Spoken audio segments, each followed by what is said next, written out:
അഫ്സലേട്ടന് ഒരുപാട് out of Kerala, അപ്പോൾ നോർത്തിലെ കുറേ സിംഗേഴ്സിനെ കൊണ്ട് പാടിപ്പിക്കാനുള്ളൊരു ഓപ്പർച്യൂണിറ്റി അഫ്സലേട്ടന് ഉണ്ടായിട്ടുണ്ട്. ഫോർ എക്സാമ്പിൾ സോനുജിയെ കൊണ്ട് പാടിപ്പിച്ചിട്ടുണ്ട്, ശ്രേയ, പിന്നെ അതേപോലെ ഉഷ ദീദി, കൈലാഷ് ഖേർ, അങ്ങനെ ഒരുപാട് നോർത്ത് ഇന്ത്യൻ വോയിസസ്, സാധന സർഗം അല്ലേ. അപ്പം എനിക്കൊരു ആ ഒരു അവസരം ഉണ്ടാക്കി തന്നത് ബോംബെ മാർച്ച് 12 എന്നുള്ള ഫിലിമാണല്ലേ. അതിനെക്കുറിച്ചൊന്ന് പറയാമോ? ശരിക്കും പറഞ്ഞിട്ടുണ്ടെങ്കിൽ ബാബുവേട്ടൻ അദ്ദേഹമാണ്, ബാബുജനാനന്ദൻ ചേട്ടനാണ് ബോംബെ മാർച്ച് 12 ഡയറക്റ്റ് ചെയ്തിരുന്നത്. അദ്ദേഹം എന്നോട് പറഞ്ഞു നമുക്കൊരു ഈ ഇത്തരം മൂഡ്, പ്രത്യേകിച്ച് ഈ സോനുജിയുടെ കാര്യം പറയുകയാണെങ്കിൽ അദ്ദേഹം പറഞ്ഞത് എന്താണെന്ന് വെച്ചിട്ടുണ്ടെങ്കിൽ പുറത്ത്, അതായത് കേരളത്തിന് പുറത്ത് മലയാളം അറിഞ്ഞുകൂടാത്ത ഒരാൾ മലയാളം പാടുന്നതായിട്ടാണ് എൻ്റെ വിഷ്വൽ വരുന്നത്. അപ്പം ഞാൻ ബാബുവിൻ്റെ അടുത്ത് ചോദിച്ചു എന്തുകൊണ്ട് സോനുജിയെ കൊണ്ട് പാടിച്ചുകൂടാ. അദ്ദേഹം കന്നഡത്തിലൊക്കെ ഒരുപാട് പാട്ടുകൾ പാടുന്നതാണ്, മലയാളത്തിൽ ഇതുവരെ പാടിയിട്ടില്ല. അപ്പം അങ്ങനെ പാടുകയാണെങ്കിൽ ഇതായിരിക്കും അദ്ദേഹത്തിൻ്റെ ആദ്യത്തെ സോങ്. അപ്പോൾ ചേട്ടൻ പറഞ്ഞു പുള്ളിയുടെ ഡേറ്റ് ഒക്കെ കിട്ടാൻ വളരെ ബുദ്ധിമുട്ടായിരിക്കില്ലേ എന്നൊക്കെ ചോദിച്ചിരുന്നു. അപ്പോൾ ഞാൻ പറഞ്ഞു കുഴപ്പമില്ല, അദ്ദേഹത്തിൻ്റെ മാനേജർ ഒരു മലയാളിയായിരുന്നു. അപ്പോൾ ഞാൻ ഒരു 2-3 വർഷങ്ങൾക്ക് മുമ്പ് പുള്ളിയെ കോണ്ടാക്ട് ചെയ്തിട്ടുണ്ടായിരുന്നു, ബെൻ തോമസ്. അപ്പോൾ അന്ന് അദ്ദേഹം പറഞ്ഞിരുന്നു ഞാനൊരു ഇൻഡിപെൻഡൻ്റ് ആയിട്ടൊരു പടം ചെയ്യുന്ന സമയത്ത് സോനുജിയെ കൊണ്ട് നമുക്ക് മലയാളത്തിൽ പാടിക്കാമെന്ന് പറഞ്ഞിട്ടുണ്ടായിരുന്നു. അപ്പോൾ ആ ഒരു ഓർമ്മ വെച്ചിട്ട് ഞാൻ ബെന്നെ വിളിച്ചു. അപ്പോൾ പറഞ്ഞു തീർച്ചയായിട്ടും നമുക്ക് ചെയ്യാം, ഒരു പ്രോബ്ലം ഇല്ല. എനിക്കൊരു 2 വീക്സിൻ്റെ ഉള്ളിൽ തന്നെ എനിക്ക് ഡേറ്റ് കിട്ടി. സോനുജിയുടെ സ്റ്റുഡിയോയിൽ തന്നെ വെച്ചിട്ടായിരുന്നു റെക്കോർഡിംഗ് ഉണ്ടായിരുന്നത്, സമർത്ഥദ്വീപ് എന്ന് പറഞ്ഞ സ്റ്റുഡിയോ മുംബൈയിൽ, അവിടെ വെച്ചിട്ടായിരുന്നു റെക്കോർഡിംഗ്. ആസ് എ മ്യൂസിഷ്യൻ അഫ്സലേട്ടന് ശ്രേയയെ കൊണ്ട് പാടിപ്പിച്ചപ്പോൾ what is it that you felt? ആ ഒരു എക്സ് ഫാക്ടർ എന്താണെന്നാണ് തോന്നിയത് ശ്രേയയുടെ ഒരു?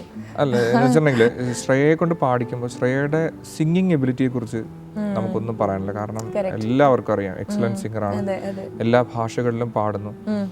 ശ്രേയയുടെ ഏറ്റവും വലിയൊരു പ്രത്യേകതയായിട്ട് തോന്നുന്നതെന്ന് വെച്ചിട്ടുണ്ടെങ്കിൽ, ഓക്കെ ഹിന്ദിയിൽ ശ്രേയയുടെ ഓൺ ലാംഗ്വേജ് ആണത്, പക്ഷെ മറ്റുള്ള റീജിയണൽ ലാംഗ്വേജിനൊക്കെ വേണ്ടി പാടുന്ന സമയത്ത്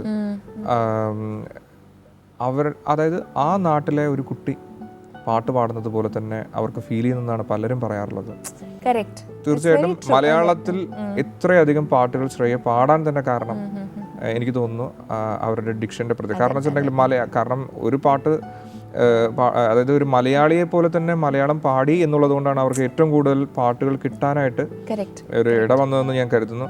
മലയാളത്തിലേക്ക് തീർച്ചയായിട്ടും ശ്രേയയെ കൊണ്ടുവന്ന അൽഫോൺസിന് പ്രത്യേകം ഒരു താങ്ക്സ് പറയേണ്ടതാണ്. കാരണം ആ ക്രെഡിറ്റ് അൽഫോൺസിന് മാത്രം അവകാശപ്പെടാവുന്ന ഒരു ക്രെഡിറ്റാണ്. ശ്രേയയെ കൊണ്ട് മലയാളത്തിൽ കൊണ്ടുവന്ന് മലയാളത്തിൽ ഇത്രയും നല്ലതായിട്ട് പാടാൻ, മലയാളം ഡിക്ഷൻ അടക്കം വളരെ നന്നായിട്ട് പാടാൻ കഴിയുമെന്ന് തെളിയിച്ചത് ആദ്യമായിട്ട് അൽഫോൺസാണ്.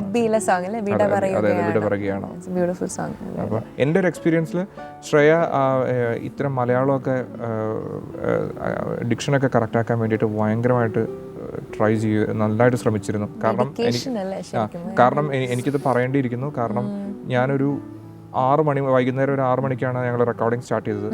ചെറിയ പാട്ട് പാടി പുറത്തിറങ്ങിയത് 10 മണിക്കാണ്. 4 മണിക്കൂർ ആ നിന്ന നിപ്പിൽ തന്നെ ഒന്ന് ബൂത്തിൽ നിന്ന് പുറത്തു പോലും ഇറങ്ങാതെയാണ് അവർ ആ പാട്ട് പാടിയിരുന്നത്. ഇത് പാടാൻ വേണ്ടിയിട്ടല്ല അവർ ആ സമയം എടുത്തത്. അവർ കൂടുതൽ ആ ടൈം എടുത്തിട്ടുള്ളത് മുഴുവൻ അവരുടെ ഡിക്ഷൻ കറക്റ്റ് ചെയ്യാൻ വേണ്ടിയിട്ടായിരുന്നു. കാരണം പാട്ട് ശ്രേയയെ സംബന്ധിച്ചിടത്തോളം ഒരു ബുദ്ധിമുട്ടുള്ള ഒരു കാര്യമല്ല. അപ്പോൾ പിന്നെന്താ വെച്ചാൽ അതൊരു 5/8 സോങ് ആയിരുന്നു.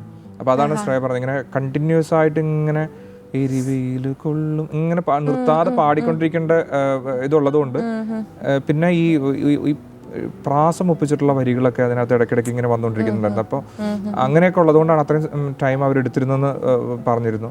പക്ഷേ അതിനുവേണ്ടി നല്ലോണം കാരണം നമ്മൾ റീടേക്ക് ഒക്കെ പറയുന്ന സമയത്ത് എന്തെങ്കിലും ഒരു മടുപ്പോ അല്ലെങ്കിൽ അങ്ങനെയല്ല. അതായത് നമ്മൾ എത്ര പ്രാവശ്യം പറഞ്ഞാലും രണ്ടാമത് പാടുകയും അല്ലെങ്കിൽ ഇത് കുഴപ്പമില്ലല്ലോ എന്ന് പോലും ചോദിക്കാതെ അത്രയും കാരണം ഞാൻ പറഞ്ഞത് വേറെ ഒന്നും കൊണ്ടല്ല, ഒരു അത്രയും സീനിയർ ആയിട്ടുള്ള ഒരു സിംഗറാണ് അതുകൊണ്ട് പറഞ്ഞാണ്. തീർച്ചയായിട്ടും. അപ്പം തീർച്ചയായിട്ടും ശ്രേയയെ കൊണ്ട് പാടിപ്പിച്ച ഒരു ആ പാട്ടിൻ്റെ ഒരു 4 ലൈൻസ് ചേട്ടൻ്റെ ക്രിയേഷൻ ആണല്ലോ അത്, ഇറ്റ്സ് യുവർ ബേബി. അപ്പോൾ ചേട്ടൻ്റെ ശബ്ദത്തിൽ കേൾക്കാനായിട്ടൊരാഗ്രഹം.